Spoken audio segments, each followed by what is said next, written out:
40 jours après la résurrection, nous célébrons l'ascension du Seigneur. Bonjour, chers frères et sœurs. Le terme ascension désigne généralement un processus d'élévation, de marche vers le haut pour nous chrétiens, c'est-à-dire une croissance spirituelle qui nous pousse à faire avancer la mission reçue du Seigneur. Jésus retourne au Père, mais il continue à être avec les siens et viendra de nouveau un jour nous chercher. Le passage des Actes des Apôtres décrit l'ascension de Jésus qui se détache des apôtres, mais leur promet l'Esprit Saint qui les aidera à accomplir leur mission. Celle-ci, précise l'Évangile, est sa prédication et son témoignage au monde. Tel est le contenu de la mission de Jésus-Christ. Le noyau de l'ascension se trouve précisément là. En son nom, le repentir en vue de la rémission des péchés serait proclamé à toutes les nations. De cela, vous êtes témoins. L'ascension de Jésus revêt donc un caractère particulier et solennel, en ce sens qu'elle nous indique le sens final de notre vie, dont la christofinalité est de l'atteindre dans notre gloire inaltérable à la fin des temps. Rejoindre Jésus à la fin des temps, le rejoindre dans la maison du Père, telle est la christofinalité de notre vie, après notre mort et notre pèlerinage ici sur terre. Le chrétien vit, comme nous le rappelle la lettre aux Hébreux, sachant que sa patrie définitive est là où Jésus l'a précédé. C'est cette conscience qui nous invite tous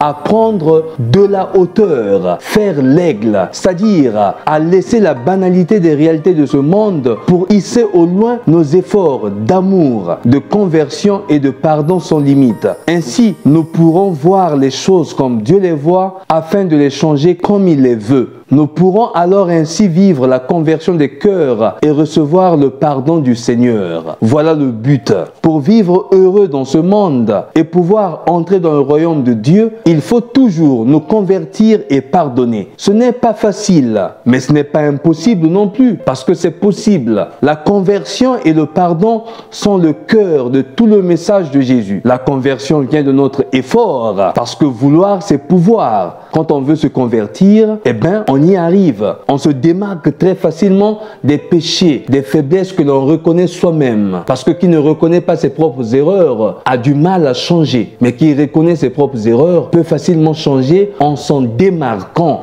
La conversion, c'est vouloir. Et vouloir, c'est pouvoir. Mais le pardon, par contre, est le don de l'Esprit Saint que Jésus appelle aimablement le consolateur et le défenseur. L'homme a du mal à pardonner, mais l'homme peut pardonner quand Dieu habite en lui et quand il laisse place à Dieu d'accomplir cette lourde mission de pardonner, de laisser perdre, de laisser s'en aller, de ne pas se cramponner aux problèmes qui nous séparent, mais de relativiser, de prendre de la hauteur. Voilà ce que signifie le pardon. En vivant, nous nous blessons et nous blessons nos semblables. C'est inévitable. Partout où il y a les hommes, il y a des problèmes. Les blessures peuvent guérir, la mémoire peut être effacée, mais les cicatrices restent. Cela est évident, je sais. Et c'est fort probable de ne pas effacer les cicatrices après les blessures. Cependant, après avoir pardonné sincèrement, en touchant les cicatrices, même par hasard, tu ne ressens plus rien. C'est cela le test du pardon. Quand le mal a été effacé, les blessures ont laissé des cicatrices, mais en touchant la cicatrice, quand on ne ressent plus le mal, ça signifie qu'on a pardonné. Mais en touchant la cicatrice, si on ressent encore le mal et le ressentiment, cela signifie qu'il y a encore un problème. Et pardonner, c'est possible. La cicatrice, le souvenir reste, mais ne provoque plus de douleur. Voilà ce que signifie le pardon. La colère et la vengeance détruisent la sérénité de l'esprit, la paix de l'âme et du cœur, l'harmonie du corps, et il n'y a pas de bonheur en vivant ainsi dans la colère. Pour se libérer, il ne suffit pas de trouver un moyen d'exprimer sa colère intérieure. Les blessures doivent être pensées et il n'y a de solution que celle du Maître Jésus, le pardon. Le pardon libère. Le pardon fait du mal en réalité à celui qui pardonne plutôt qu'à celui qui est pardonné. Le pardon te libère de cette rancœur. Le pardon te libère et te sort toi-même de la prison dans laquelle tu t'es laissé enfermer dans la colère. Seul le pardon dissout la colère et neutralise le poison.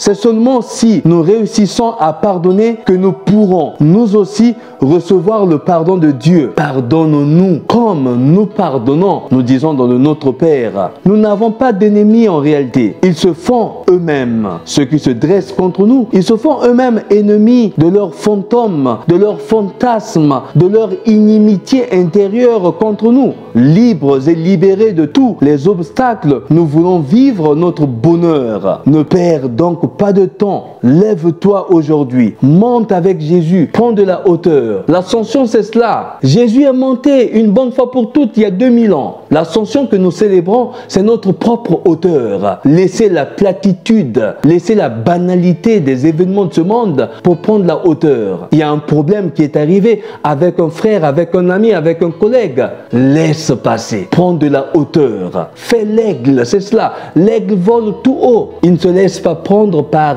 la banalité. Et l'ascension pour nous, c'est nous laisser porter par le Christ, nous élever pour quitter les velléités de ce bas monde afin de vivre dans les airs, afin de vivre dans les hauteurs avec le Christ qui nous emmène avec lui. Priez pour moi comme je prie pour vous. Je vous souhaite une bonne fête de l'ascension du Seigneur. Que Dieu vous bénisse. L'abbé Stephen Yanil Nkodia, serviteur inutile.